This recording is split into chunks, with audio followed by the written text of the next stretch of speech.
Question से हम लोग समझते हैं कि ऑक्सीडेशन स्टेट को कैसे फाइंड आउट किया जा सकता है। तो सबसे पहला क्वेश्चन मेरा यहाँ पे क्या है, find oxidation number of S in H2S and SO2। मतलब हमको सल्फर का ऑक्सीडेशन स्टेट निकालना है H2S में और SO2 में। तो यहाँ पे ऑक्सीडेशन स्टेट निकालने के लिए हम लोग क्या करेंगे कि एक का ऑक्सीडेशन स्टेट हमको पता होना चाहिए, तभी दूसरे का हम लोग निकाल सकते हैं। तो हाइड्रोजन का जो वैलेंसी होता है वो +1 होता है, तो यहाँ पे हाइड्रोजन का ऑक्सीडेशन स्टेट भी कितना हो जाएगा, +1 हो जाएगा। तो यहाँ पे हम लोग क्या लिखते हैं, किसका निकालना था, S का। ध्यान से देखेंगे यहाँ पे ऑक्सीडेशन स्टेट को कैसे निकाला जाता है। जिसका आपको निकालना है उसको आपको X मानना पड़ेगा यहाँ पे, और एक का ऑलरेडी हम लोग को पता रहता है, तो इसको हम लोग क्या मान लेते हैं, X। ठीक है, अब यहाँ पे इसका हम लोग को यानी हाइड्रोजन का ऑलरेडी हम लोग को पता है कि +1 होता है, और कितने हाइड्रोजन का यहाँ पे बोला है, H2 यानी 2 हाइड्रोजन, तो 1 × 2 करना पड़ेगा। तो यहाँ पे क्या हो जाएगा, 1 × 2 प्लस X ऑलरेडी हम लोग लिख चुके हैं, किसके लिए, जिसका निकालना है उसको क्या मानेंगे, X, और इक्वल टू में यहाँ पे हम लोग 0 डालेंगे।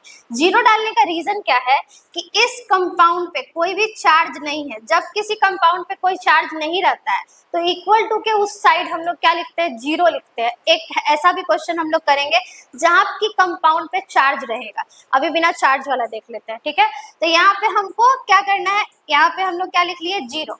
अब 2 plus x is equals to क्या हो जाएगा, 0। तो x का वैल्यू क्या आ जाएगा, -2। यानी कि यहाँ पे हम लोग देख लिए कि H2S में सल्फर का ऑक्सीडेशन स्टेट कितना निकला, -2 निकला। अब दूसरा उसी तरह से हम लोग SO2 में इसका निकाल सकते हैं। तो O का जो ऑक्सीडेशन स्टेट होता है वो कितना होता है, -2 होता है, और यहाँ पे निकालना है किसका है, सल्फर का। तो जिसका निकालना है उसको फिर से क्या करेंगे, x मानेंगे, x प्लस -2 × 2 इसीलिए किए क्योंकि ऑक्सीजन का ऑक्सीडेशन स्टेट कितना, -2, और यहाँ एक ऑक्सीजन नहीं 2 ऑक्सीजन है, SO2 है यानी 2 ऑक्सीजन है। तो यहाँ पे क्या हो गया, -2 × 2, और इक्वल टू में यहाँ पे क्या बैठा देंगे हम लोग, 0। तो x plus -4 is equals to 0, x -4 is equals to 0, x is equals to कितना हो जाएगा, +4। यानी सल्फर का दो अलग अलग केस में अलग अलग ऑक्सीडेशन स्टेट निकला है। पहले H2S के केस में निकला है -2, और दूसरा किस केस में निकला है, SO2 के केस में निकला है +4। अब हम लोग देखेंगे कि चार्जेबल कंपाउंड हो तब क्या होता है। ये था नॉर्मल सिंपल वाले के लिए ऑक्सीडेशन स्टेट। क्वेश्चन नंबर 2 है, find oxidation state of nitrogen in NH4NO3। तो ये क्वेश्चन जो है वो थोड़ा सा ट्रिकी है। यहाँ पे क्या है, नाइट्रोजन का 2 नाइट्रोजन है, तो दोनों नाइट्रोजन का हमको ऑक्सीडेशन स्टेट निकालना पड़ेगा। तो बहुत लोग यहाँ पे गलती क्या करेंगे कि इसको ऐसे मान सकते हैं, N2H4 और O3, क्योंकि 2 नाइट्रोजन है, लेकिन ये गलत है, इसको ऐसे नहीं मानना है। यहाँ पे करना क्या है हम लोग को कि इसको ब्रेक करना है, स्प्लिट करना है, आयंस को अलग करना है। तो अगर हम इसको तोड़ेंगे तो क्या था, NH4NO3। अब जब हम इसको तोड़ते हैं तो केटायन और एनायन में टूटेगा, तो यहाँ पे क्या हो जाएगा, NH4 पे प्लस चार्ज हो जाएगा क्योंकि NO3 पे -1 चार्ज होता है। अब आपको समझ में आ रहा होगा कि जो हम लिखवाए थे अभी, जो लिस्ट हम याद करवाए थे, वो लिस्ट इसीलिए इम्पोर्टेंट है। और यहाँ पे अगर हमको रेडिकल का नहीं पता रहेगा तो हम लोग कभी भी ऑक्सीडेशन स्टेट फाइंड आउट नहीं कर पाएंगे। चार्ज दिया नहीं रहता है, चार्ज को हमको क्रिएट करना पड़ता है। किसी किसी में चार्ज दिया रहता है और मैक्सिमम क्वेश्चन में हमको चार्ज क्रिएट करना पड़ता है। तो यहाँ पे हम लोग चार्ज क्रिएट किए, ये क्या हो गया, NH4 प्लस चार्ज आ गया यहाँ पे, और इस पे क्या आ गया, +1 चार्ज इस पे और -1 चार्ज इस पे। अब यहाँ पे जो नाइट्रोजन का निकलेगा, 2 अलग अलग ऑक्सीडेशन स्टेट आएगा नाइट्रोजन का। इस नाइट्रोजन का अलग ऑक्सीडेशन स्टेट होगा, उस नाइट्रोजन का अलग ऑक्सीडेशन स्टेट होगा। तो जो हम सोच रहे थे कि दोनों का एक ही ऑक्सीडेशन स्टेट होगा, वो बात यहाँ पे गलत हो जाता है। अब नॉर्मली जो हम लोग जैसे निकालते थे वैसे ही निकाल लेंगे, जिसका निकालना होगा उसको x मानेंगे, जिसका पता है उसको रख देंगे, ठीक है। तो यहाँ पे हमको ऑलरेडी पता है, इसका क्या मानेंगे, नाइट्रोजन का x प्लस हाइड्रोजन क्या होता है, +1 इंटू क्या हो जाएगा, 4 इक्वल टू पे यहाँ ध्यान क्या देंगे कि हम लोग 0 बैठाते थे, लेकिन यहाँ पे 0 नहीं होगा। अब क्या हो जाएगा, +1, क्योंकि आप जानते हैं ना कि यहाँ पे चार्ज हम लोग क्रिएट कर चुके हैं। तो यहाँ पे क्या लिख देंगे, +1। यहाँ क्या हो जाएगा, NO3 माइनस के लिए इसको मानेंगे x प्लस कितना ऑक्सीजन है, 3 ऑक्सीजन है, और ऑक्सीजन का होता है -2 × 3 = -1। यहाँ पे हम लोग इसको फ्रेशली निकाल लेते हैं, जैसे कि सबसे पहले क्या था, NH4 प्लस का निकालना था हमको, और दूसरा हमको निकालना है NO3 का। तो पहला का निकाल लेते हैं। पहला का क्या हो जाएगा, x +1 × 4 +1 × 4 पता चला, क्योंकि 4 हाइड्रोजन है और एक का कितना होता है +1, और इज इक्वल्स टू क्या हो जाएगा +1। इधर जो है इसको जैसे है वैसे ही बैठा देते हैं, मतलब यहाँ पे प्लस है तो प्लस में, ऐसा नहीं कि इक्वल टू के उस साइड जाएगा ना तो माइनस में चेंज कर देते, ये गलती नहीं करेंगे। यहाँ पे क्या होगा, प्लस का प्लस ही रह जाएगा, तो कितना हो जाएगा x +4 = +1।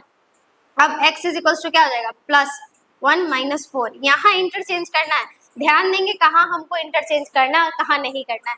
जब चार्ज रखना होगा इंटरचेंज नहीं करना है, लेकिन जब हम क्वेश्चन को सॉल्व कर रहे होंगे उस समय इक्वल टू के उधर जाने पे माइनस में चेंज होगा। तो यहाँ पे क्या हो जाएगा, +4 का क्या हो गया यहाँ पे -4, तो x का वैल्यू कितना हो जाएगा -3, यानी कि NH4+ के केस में एक बार नाइट्रोजन का कितना आया, -3 आया। अब दूसरी बार दूसरा केस में देखते हैं कितना आता है। अब देखिए यहाँ पे सेकंड केस हम लोग किसका लिए हैं, NO3 -1, यहाँ पे लिख लेते हैं NO3 और -1। तो यहाँ पे इसको क्या मानेंगे, फिर से x मानेंगे क्योंकि इसी का निकालना है। तो क्या हो जाएगा, x +-2 × 3 = -1। इक्वल टू के इधर -1 वैसे का वैसा ही इसीलिए उतार दिए क्योंकि अभी अभी हम लोग जानते थे कि चार्ज को बदलना नहीं है, जो जैसे है वैसे ही उसको उतार देना है। तो यहाँ पे क्या लिखे, x -6 = -1, उधर 6 जाएगा तो प्लस में कन्वर्ट हो जाएगा, तो +6 - 1, x का वैल्यू कितना आ जाएगा, +5। यानी कि यहाँ पे दो अलग अलग केस में अलग अलग ऑक्सीडेशन स्टेट निकला है। एक बार नाइट्रोजन का ऑक्सीडेशन स्टेट था -3 और एक बार नाइट्रोजन का ऑक्सीडेशन स्टेट कितना था, +5। मतलब NH4NO3 में नाइट्रोजन का 2 ऑक्सीडेशन स्टेट है, एक बार -3 है और एक बार +5 है। तो इस टाइप के क्वेश्चन में याद रखिएगा, पहले चार्ज को क्रिएट करते हैं उसके बाद ही हम लोग ऑक्सीडेशन स्टेटस का निकालते हैं। थर्ड क्वेश्चन जो है वो बहुत इंपॉर्टेंट है क्योंकि इस टाइप का क्वेश्चन बहुत ज्यादा आता है एग्जाम में। यहाँ पे आपको क्या करना है कि कॉम्प्लेक्स कंपाउंड जो होता है उसका ऑक्सीडेशन स्टेट निकालना है। अब कॉम्प्लेक्स कंपाउंड क्या होता है, वो कंपाउंड जो बिग ब्रैकेट के अंदर होता है उसको हम लोग कॉम्प्लेक्स कंपाउंड कहते हैं। देखने में कॉम्प्लेक्सिटी है इसीलिए कॉम्प्लेक्स कंपाउंड है। अब यहाँ पे क्वेश्चन को पढ़ते हैं। क्वेश्चन क्या है, find oxidation state of Fe in K4FeCN का होल 6 एंड FeH2O का होल 6 और यहाँ पे दिया हुआ SO4। तो ये एक बहुत लंबा चौड़ा कंपाउंड है जिसका ऑक्सीडेशन स्टेट हम लोग को निकालना नहीं आता है। यहाँ पे आपको सिंपली क्या करना है, दोनों में Fe का ऑक्सीडेशन स्टेट निकालना है, Fe यानी कि आयरन का निकालना है। तो अब हम लोग पहला लिख लेते हैं, पहला किस में निकालना है, K4FeCN का होल 6, इसी में हमको ऑक्सीडेशन स्टेट निकालना है। अब यहाँ पे जो दिया हुआ है पोटेशियम, पोटेशियम का सिर्फ एक ही काम है, चार्ज क्रिएट करना। चार्ज कैसे क्रिएट करेगा, जैसे पोटेशियम पे कितना चार्ज होता है, +1, क्योंकि पोटेशियम का वैलेंसी कितना होता है, +1। तो जो चार्ज है वही वैलेंसी है, वही ऑक्सीडेशन स्टेट है, सब एक ही बात है, ठीक है। तो यहाँ पे एक पोटेशियम पे कितना चार्ज होता है, +1 चार्ज। कितना पोटेशियम है यहाँ पे, 4 पोटेशियम, यानी कि +4 चार्ज हो जाएगा। जब ये +4 चार्ज है तो ये पूरा जो कॉम्प्लेक्स है बस यहीं पे ध्यान देना है, इसमें बाकी सिंपल ही है, बस इतना ही दूर ध्यान देना है क्या कि ये जो पूरा मेरा कॉम्प्लेक्स है इस कॉम्प्लेक्स पे हम लोग क्या चार्ज बैठाएंगे, -4, यानी इधर +4 और इधर इसको बैलेंस करने के लिए, क्योंकि जितना केटायन होता है उतना ही एनायन पे भी चार्ज होता है, तभी कंपाउंड का फॉर्मेशन होता है। तो यहाँ पे +4 है और यहाँ पे क्या आ जाएगा, -4 चार्ज आ जाएगा। अब यहाँ से K4 का कोई काम नहीं है, इसका काम था सिर्फ चार्ज को क्रिएट करना। अब जितना भी चीज देखना है वो हम लोग देखेंगे Fe पे। यहाँ पे Fe का जो ऑक्सीडेशन स्टेट हमको निकालना है, तो जिसका निकालना होता है उसको क्या मानते हैं, X। और पहले ही हम लोग देख चुके थे, जो हम लोग लिस्टिंग किए थे उसमें Cn का कितना होता था, याद कीजिए, -1 होता था। तो कितना होता था, -1 इंटू कितना Cn है, 6 Cn है, इज इक्वल्स टू में -4 बैठा देंगे। हमको पता है जो चार्ज रहता है उसको इक्वल टू के बाद उसी तरह से हूबहू उतार देते हैं बिना साइन को चेंज किए हुए। बार बार हम यही चीज बोल रहे हैं क्योंकि यहाँ पे गलती हो सकता है इसलिए। अब x minus six is equals to कितना हो जाएगा -4। तो x का वैल्यू कितना हो जाएगा, ये जब -6 उस साइड जाएगा तो कन्वर्ट हो जाएगा +6 -4 में, यानी x का वैल्यू कितना हो जाएगा +2।